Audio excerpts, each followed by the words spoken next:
Okay, so in this anatomy lesson, I want to talk about the vagus nerve. So I'm the past few lessons have been going off of a theme. So I started with the diaphragm muscle, then I did the psoas, and then last week I did the psoas diaphragm connection. And now I want to talk about the vagus nerve because that is a large nerve in our body that runs through the diaphragm and right around that same connection that I talked to you about last week.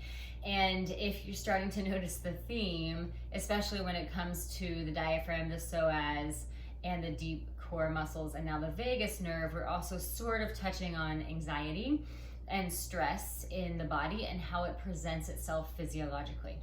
So the vagus nerve is your biggest connector between your brain and your body, in particular your internal organs in the torso and in the gut.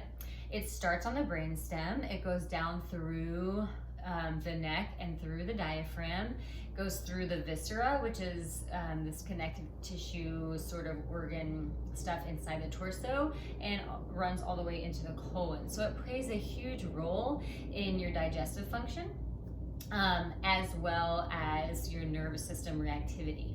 So it's kind of the fight or flight nerve. It's the one that activates the stress response in the body, and it also helps to activate the parasympathetic nervous system when your body begins to calm down. And it responds really well to posture, so it really matters how your nerve is aligned inside your body. Because we spend so much time sitting, right? Caved forward, looking at screens, or even just working all day. This sort of, I'm exaggerating, right? I'm sure you're not all sitting like this, but this is kind of the overview of what happens. The neck and the shoulders get really tense and tight, and that sort of keeps you in that automatic stress response for a lot longer inside your body, because the nerve almost gets trapped in the neck and the shoulder muscles and tissue, especially if they get too tight. Same thing happening here. This is a really important juncture in the body. As you know, I spoke about that psoas diaphragm connection that happens right around here in the body, because the vagus nerve runs right through there. If I'm collapsed and I'm compressing in my spine and in my torso, I'm not allowing that alignment and that function to happen. Now, what do the nerves do? They are information highways, right? They transmit information from the body to the brain, and from the brain to the body. Now, if you think that your posture doesn't play a role in how that message is getting transmitted, think back to when you were a kid. Did you ever play the game telephone? Once a message gets sort of confused over time, then by the time it gets to the last person, right, it's a completely different word or a completely different sentence than what it started as. That's what the bad posture, or excuse me, why rephrase that, because I don't like to use the word bad. I just like to say that there's postural misalignments that you sort of fall into on a more regular basis. And once you kind of find yourself getting stuck in those positions, then the messaging and the wiring gets crossed. These are the things, especially if you have a stressful job or you're going through something that's very stressful. If you find yourself staying and stuck in these physical patterns, then the vagus nerve doesn't know how to turn on and off properly, right? So you need it to turn on when necessary, but you need it to turn off when that stress and stimulant is over.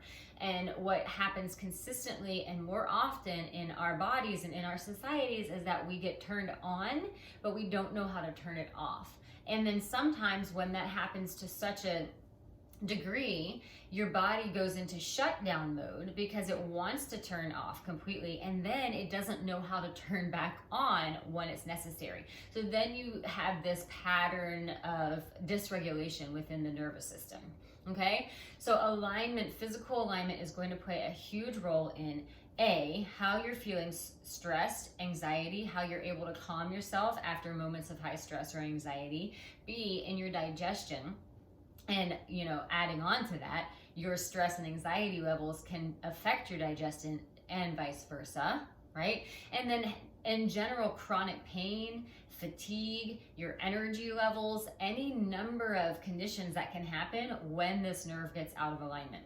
Now, If you want to work on alignment in your vagus nerve, if you are hearing this and you're thinking, oh, I might have something going on, there are a few videos in the movement playlist on my YouTube channel. One is specifically for aligning the vagus nerve, but I've also got a few other videos that are about doing specific exercises and breath techniques that will calm your nerves and help to relieve your stress.